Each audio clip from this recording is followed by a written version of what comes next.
Plaintiff Elizabeth Lopez met the defendant at work, and she says they dated for 3 months before they went to Las Vegas to get married. However, after Elizabeth and the defendant tied the knot, she discovered he was already married to another woman. Elizabeth eventually divorced the defendant, and she's suing him today for unpaid loans and divorce fees. Defendant Edward Rodriguez admits that he met Elizabeth while separated from his current wife, who's with him in court today, but he insists Elizabeth knew he was married. Edward claims the only reason he went through with the wedding to Elizabeth was because he was high on cocaine. All rise. This court is now in session. The Honorable Judge Greg Mathis presiding. You may now be seated. Tell me what happened. Well, Judge Mathis, just like you love your job, I love my job. I've been an accounting clerk for 10 years. I've been working for the same bank for 30 years. Everything was going fine. I have a lot of challenges in my job. The only bad thing about my job is I met Eddie. And that was in 2004. We worked the graveyard shift, and he's always been a smooth talker. We went out to eat, we went out dancing, we went to different places in California. And he promised me the world. And little did I know that was gonna be different. So after 3 months of romance, we went to Vegas to get married. He proposed marriage, and in January 15 of 2005, we got married in Vegas. We did some sightseeing, we came back home, and the real Eddie came out. And I say that for 4 reasons. He told me he had 3 children. He has 5 children from different women. Wow. And he owes more than $130,000 in child support. How did you come to find that out? Because I had his paperwork. How long after marrying him did you get the paperwork? Couple of months. Why didn't you look into him before marrying him? Well, my sister did, because she was mad that Come on up, ma'am. Come on up. Come on up. What prompted you to research him 2 months after she married him as opposed to before? Well, she was in the hospital. He came to visit her when I first met him, and everything was a lie from him, and I didn't believe anything. But of course, she was in love, so there was no listening to me. So I did my own research, and but by then I get a phone call. Oh, we're on our way to Vegas, and I said, "Oh my God!" And then she said, "We're getting married." And too late. I couldn't do anything. Gotcha. Okay, you didn't know she was getting married by the time she called me up, and all I had said was, "You better not be getting married. No Elvis better be marrying you." And she's all like, "Oh, no, we're just gonna go get married." I go, "I can't believe it." And did Elvis marry you guys? No. Or one of the Elvises? No. Okay. And you found out he had 5 children instead of 3. Instead of 3. What else did you find out? He rarely keeps a job because of the child support. They'll be after him to get that child support, so he rarely keeps a job. What else did you find out? The online information showed 2 marriages. Twice? In Vegas. That's your favorite place to get married. Go ahead. Actually, Your Honor, I'd never been to Vegas before I met her, so. Okay. Okay. Husband and wife can't loan money. Let's start there first. It's joint assets, because even if she doesn't work or he doesn't work, you can't say, "I brought all the money to the table," because whatever she does, the law is that anything after you've become married are joint assets, and yet you're suing him for a loan. You can't loan money to your husband. He's already married to this person, so then my marriage was in... He's married to her. When? Since you've divorced? No, he's been married to her. In the past? She married me while we were still married, but separated. Because he's been married to different people. Oh, it gets better. Check this. Let me hear your side, sir. Yeah, let me hear the lies. Let me listen to his side. Yeah, you have to listen to his side. First of all, Your Honor, I'd like to say that I was in the military police, United States Army. I served my country honorably. I've made some mistakes after I got out of the military, started using drugs, drinking, doing coke, smoking weed. So you were high when you married? Yes. Okay. I was, I got divorced from my first marriage and started taking drugs.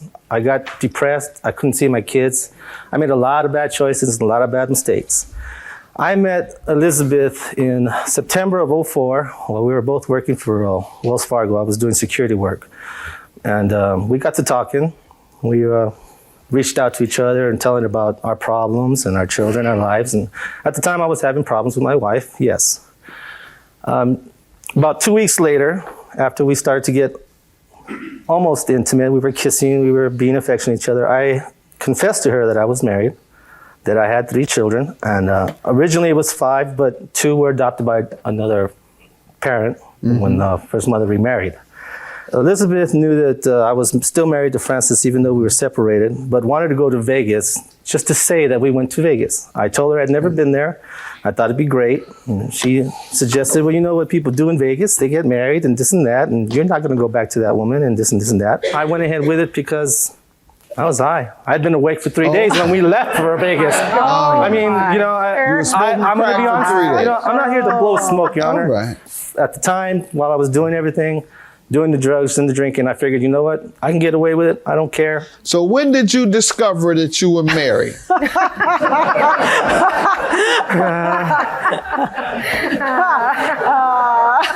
Yeah. When did you discover you were married? I want to hear that one. Actually, I discovered I was married about 2.5 months after I sobered up with being with Liz. How did you find out you were married? No, let me explain this. I knew I was married, but I also knew that I didn't care because I was doing the drugs. I was drinking. I was partying. I didn't care at the time. I was partying, having a good time. She wanted to take me out. Who's going to say no to that? You want to go to Vegas? Let's go to Vegas. You know what they do in Vegas? They get married and they gamble. Well, you know what? I've never been to Vegas. You want to go to Vegas? So Let's you go. were hustling her all along. Plaintiff Elizabeth Lopez says when she married the defendant in Las Vegas, she had no idea he was married to another woman. But the defendant insists Elizabeth knew about his wife when they tied the knot. Ma'am, how long after the marriage did you find out? A couple of months. Why didn't you pursue an annulment? Well, they told me that I couldn't. So what I did, I went with him to get a divorce from her. And I have the paperwork. And he went in 2005 to get the divorce. He paid for the divorce proceedings.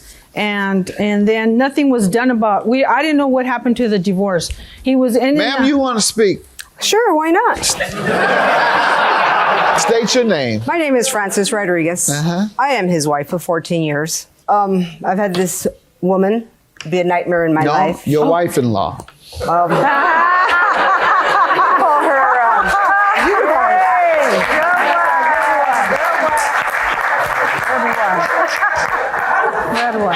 she's just been a thorn in my side. She just will not stay out of our lives. She constantly comes to our home, leaving notes on our cars, calling. She parks across the street from where we live and stalks. She sits in her car and just watches, waiting for us to come out. Probably actually waiting for my husband to be alone, which that's not happening. Seeing your husband, going to the home where your husband lives. Where we live. Where her husband lives. It's not stalking. That's going home. No, she never lived there. I did. That was our residence. That was not hers. But if you're married, ma'am, I'm telling you, if they were married, she's entitled to half his assets, and that includes that house. So that was her house. Actually, it's my mother-in-law's house, so you could take that up with my mother-in-law. Actually, they live in a garage, and I don't want that garage. So they live in a garage. I live in a house. Actually, that's a lie. How does he owe you for He owes unpaid me loans? for, in September of 2009, he borrowed from me for truck registration and tickets, $330, truck insurance, $105, gas for the truck, $30, title change, $15, living expenses, $150, total amount, $630. I'm asking for $264 for half of the divorce fees that I incurred. All right. When did you all complete the divorce, if at all? Today.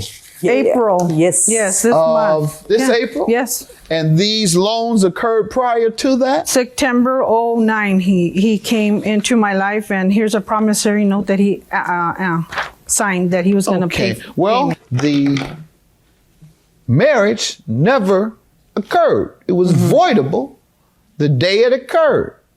You didn't have a marriage with her. You had a marriage with her. You never had a legal marriage with her. I knew that, Your Honor. I told her that. Therefore, they were loans. $894 for the plaintiff because they were never married. Have a good day. Thank you. They don't work. They don't have nothing to do. I have a job. I was working. I didn't stalk. I left a note that he owed me the money, and that was it. I don't have time to read down their garage where they live. That she understands and gets through her head that she can't buy love. It's impossible. Buy love? Yeah, sure. She tried to do. I'm just surprised she didn't sue me for all the money she paid to marry me in Vegas, knowing I was already married.